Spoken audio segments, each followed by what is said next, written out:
Hey guys, it's Market Update. In this video, I'm going to briefly touch on how to actually use the market for the goal that you want, right? Because everyone just gets chucked around by prices. Oh, it's gold, it's silver, it's this and that. That is not how you invest. You take a bunch of assets, you realize what is the volatility of those assets, what is the trend rate of growth of those assets, you put them together in a portfolio, and your portfolio has a blend of these assets, and it will have a volatility and a return profile over time. You use the market. So the volatility profile of Bitcoin is around 50 to 60 vol. So the price is volatile, right? 50 to 60 up and down %. But over the long term, the trend rate of growth, as of right now, is around 45%, has been the last few years. It's been way higher than that, like 80, 100%. But what we're going to do is just take the price of Bitcoin off. If you invest in Bitcoin every week or every month, this is more or less your portfolio value over time. This is the moving average of the price, right? It's fantastic, right? So once you realize that Bitcoin is a volatile asset, but the blended price over time, the average price over time just moves up, that's what your portfolio looks like. Amazing, right? So the volatility, oh, it's going down. It might go down further. So what? You don't buy it once. You don't buy and sell within a week.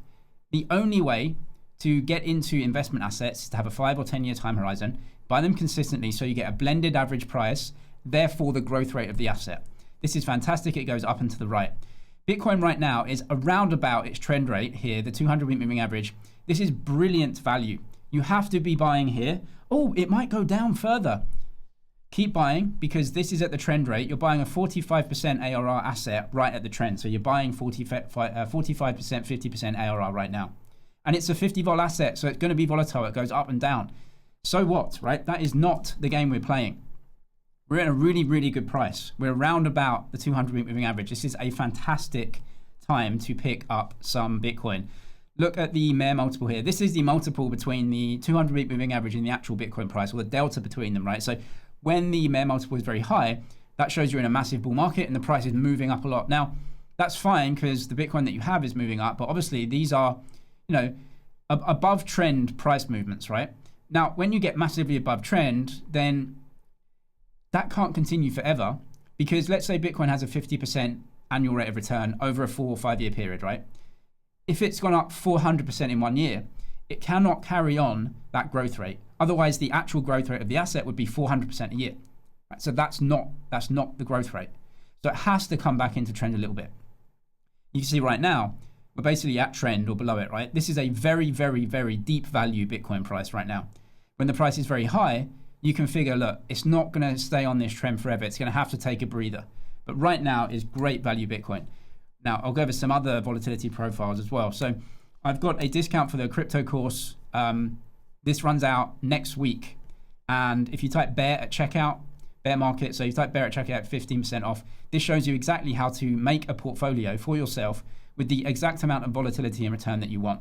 Just professional investing, that's it, right? Not getting chucked around by the price or the news flow or anything else. There are assets that have volatility and return profiles. You can set your portfolio up exactly as you want. If you're watching this video anyway, you believe in Bitcoin and you believe it's going to continue to accrue value versus dollars. That's pretty obvious by now, right? Like pretty much every financial asset in the whole world has gone up versus dollars over a 5, 10, 20 year period. Even very bad assets like property, which is a depreciating good. It's not even an asset. It's a liability. You got to look after the thing. It degrades. It's a horrible asset, but it's part of. We got to buy houses, so we store some value in them and all of that. So even they go up versus fiat currency. Gold has gone up versus fiat currency. 5,000 years of history as money. Every fiat currency has debased versus the gold. Bitcoin is a superior digital money. Of course, it's going to be valuable. We can argue about some value in the future of what it will actually be. It's going to go up versus dollars because dollars debase. It's as simple as that. So it's going to keep going up over time. It has a growth rate of 40% a year right now. This is the NASDAQ index. You can see what indexes do, right? They drag the 200-week moving average, this white line, upwards over time. Sometimes they come off into it, and eventually, after the bear market is finished, they just rise again because dollars debase. So as you can see, the NASDAQ index is anywhere from 60% above the 200-week. Right here it was 40%. Right now what we're looking at 40% above. Now this is lower volatility. It's more diverse than Bitcoin. It's I wouldn't say it's more diverse than Bitcoin, but it's more mature than Bitcoin, so it has a slightly lower growth rate. I would say Bitcoin is actually extremely diverse because it's money. It's not a specific company, right? So I think it's extremely diverse as an asset class. But Bitcoin is younger, it's more volatile. So the Nasdaq can be anywhere from, at the 200 week to 60% above. If you're looking at Bitcoin, we're at the 200 week moving average right now. But of course, in bull markets, this thing can run a lot more. At the top of this bull market, it was 150% above. Now, the volatility that you're getting is bringing us back down to the 200 week. Fantastic value. You can see that these assets do come into the 200 week fairly often, and it is deep value. Can we go lower? It doesn't matter. It doesn't matter, right? You're in the zone. You have to buy these prices if you're investing in these assets. The reality is, assets have growth rates over time, and you become a 4-week, a 200-week moving average, a 4-year moving average of the price. This is what your portfolio looks like. This white line. Assets have volatility profiles. Know what you're invested in. Know what the volatility profile is before you buy it. Well, MSTR, right? It's volatile Bitcoin. They're literally shorting dollars, going short dollars and buying Bitcoin. So MSTR, the stock, is more volatile than Bitcoin. If you look at Bitcoin, represented by IBIT here, this is the ETF, BlackRock's ETF, the implied volatility is 58%. That's a very volatile asset, right? So if you're buying when the price is quite high in relation to the 200-week moving average, and the price comes down to the 200-week moving average, that is normal. That is normal. It's not, it's a bear market. What's going to happen? Everything's crashing.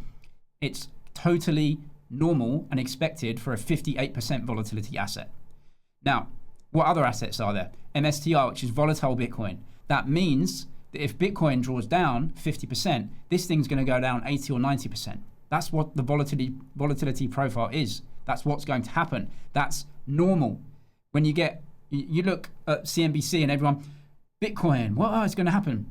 It's normal. The price action is literally what it does. It is not out of the bounds of ordinary price action. 89% implied volatility. Do you want your whole portfolio in this? Probably not, right? Unless you can handle your net worth fluctuating, down 90% and up, crazy amounts, right? Probably not going to put your whole portfolio in that. So do you want it in Bitcoin? Well, that's still 60 vol. Do you want it in the Nasdaq index, QQQ, 24%? Well, that's way easier, right? So what you can do is buy some Bitcoin. You can buy a bit of MSTR if you want crazy volatility. And then if you want to just dampen that volatility a bit, go into QQQ, go into the Nasdaq index. Much less volatility. Mostly correlated in terms of price movements, but you can dampen the volatility. So when Bitcoin does come down 50%, which is normal price action, your QQQ is not going to come down as much. So you've got that backup there. Maybe you want to go into SPY, which is even less. More diversified, less volatility, but on the flip side, less returns. Now you have to factor in risk of loss. S&P 500 risk of loss, quite low, right? It's been going up for like 100 plus years, whatever it is, since they made it. So the risk of loss is very low because it's an index that just rotates the best and the worst. So the worst come out, the best go in, right? So lower volatility, lower risk of loss. Slightly higher volatility, slightly more concentrated, right? And then MSTR is, look, you have to just say that a specific company is much higher risk. So you can't put that as a big amount in your portfolio. You can't just assume that this volatility turns into returns over 20, 25, 30 years, right? So really, broad asset classes, Bitcoin, S&P, Nasdaq index, you can have these as the bulk because the risk of loss is much lower. And then you can just have a blend of volatility profiles. Then you can go into individual names, which are more volatile. You can see the Mag 7 here is 30 to 40% volatility. Risk of loss is higher as well because, look, the Mag 7 is going to change. The name that we give the top performing companies always changes because they rotate in and out, right? So your risk of loss, your specific risk is much higher here. So broadly, indexes, risk of loss much lower, volatility a little bit lower, returns a little bit lower. Individual things, volatility and potential return profile higher, but risk of loss higher. So build your portfolio exactly as you want. I would suggest building it on broad indexes, the base, and then you can have satellite investments that you think may outperform, but obviously come with higher risk. And you can't put all your eggs in that basket because the higher actual risk of loss is not something you want to be looking at, which is why so many people are interested in Bitcoin because the specific risk of loss is much lower than a company. So build your portfolio exactly as you want, but understand that the volatility profile, right, means that you're going to get 50% drawdowns, 80 to 90% drawdowns and 20 to 40% drawdowns here. That's normal price action. So everyone's complaining about the Bitcoin price, or what do you think about the bear market? And it's normal price action. Risk and volatility are not the same thing. Volatility is normal. Risk of loss. What is the risk of loss of Bitcoin? Quantum hacks it. I don't worry about this. I think for every computer system that has the ability to hack, it also has the ability to defend against its own hack. I think there are ways you can defend against anything. And so I'm just not worried about it. But if you have a 1 or 2 or 5% risk of something bad happening, then diversify out into other assets. The bigger risk is not owning the best form of money that can defend against the debasement of currency, because that is 100% certain. What is the risk of Bitcoin failing against fiat currency? 0%. Fiat currency, hundreds, thousands of years of history, fiat currency gets debased. We debase currencies. That's what happens. That's why Bitcoin exists. That's 100% certainty in my opinion. So the bigger risk is being in currency that must get debased. We are about to see huge deflationary forces coming through the world through AI, and the US is deregulating everything, creating abundance, creating supply, which pushes prices down. Prices can't come down forever though, because you can't have deflation in a debt-based economy. Again, 100% certain about that. What's the risk of debasement not happening? 0% risk of debasement not happening. It will happen 100%, right? So you have to be in scarce assets, desirable assets. You have to be in stocks that have the ability to earn a large percentage of the current money supply. And you have to be in hard assets that can price in debasement of currency, which is 100% certain, and also the debasement of goods and services, which is actually a good thing, because those goods and services, when you get huge improvements in productivity, can debase themselves versus the money that you have. So there's huge deflationary forces coming in the US. You can clearly see this now. Are they going to cut tomorrow? Are they going to cut next week? Irrelevant, right? We're going to just slowly go into assets, and it will happen 100%. Worrying about the possibility of it happening next week or the week after is a fool's errand, and it's what the market does to get you on the hamster wheel, not thinking about the fundamentals of this, which is currency will debase. Look at the deflation that's happening. They will pump the market. Anything will be done to pump the market. It has to happen. The debt-based system cannot have deflation for long periods of time. They will pump inflation again. Anything will happen to make sure that happens. That fiscal or monetary policy will be put in place to make sure that prices generally rise, valued in fiat currency, because the debt cannot have deflation. On the other side of that, you have the free market massively deflating prices, right? CEO of Microsoft says most of the tasks of accountants, lawyers, and other professionals currently will be fully automated by AI within the next 12 to 18 months. People are not ready for this. People are absolutely not thinking about the massive deflation that's going to happen, the disinflationary forces here. During this interview, Elon was saying their AI company wants to completely dematerialize entire companies, right? He's saying if you create services or digital platforms, that should technically be completely dematerialized and displaced by AI. Think about the amount of jobs, think about the increase in the supply of services here. A massive increase in the supply of services. Supply flooding the market creates price disinflation. Price disinflation is fantastic if you hold real money, like Bitcoin, because those goods and services will come much more abundant in relation to the purchasing power that you have stored in your money. And of course, currency will be printed to any amount to make sure that the inflation rate goes up at 2, 3, 4, 5%, the real inflation rate, right? To make sure that the debt doesn't go bankrupt. That's what has happened for hundreds and hundreds of years. It will continue to happen. Look, the stock market is going through this really, really weird phase where everyone's figuring out, wait, is AI just going to completely destroy entire companies? This is Charles Schwab.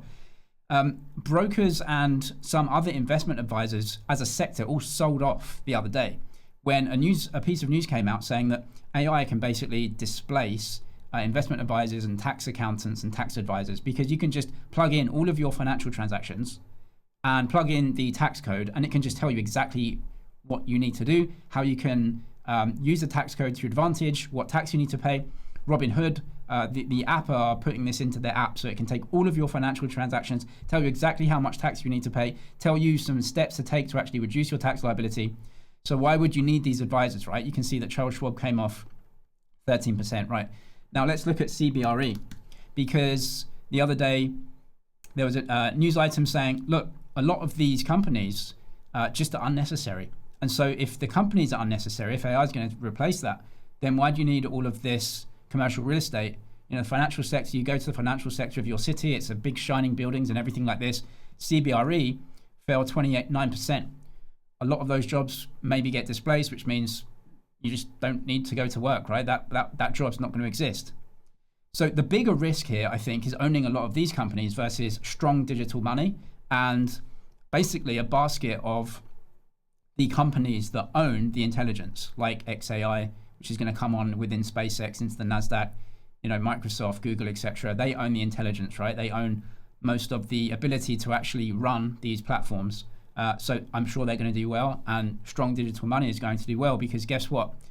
Scarcity, what Bitcoin is, scarcity is extremely rare. Abundance, all of this is going to become abundant. Do you want to own these companies, or do you want to own scarce digital money? The 15% discount to the course runs out next week. You can type bear at checkout. I'll link that down in the description. If you trade crypto or TradFi assets, you can trade them on Bybit as well. $30,000 deposit bonus to Bybit down in the description as well. I'm James, this is Money G. Cheers for watching, and I'll see you in the next one.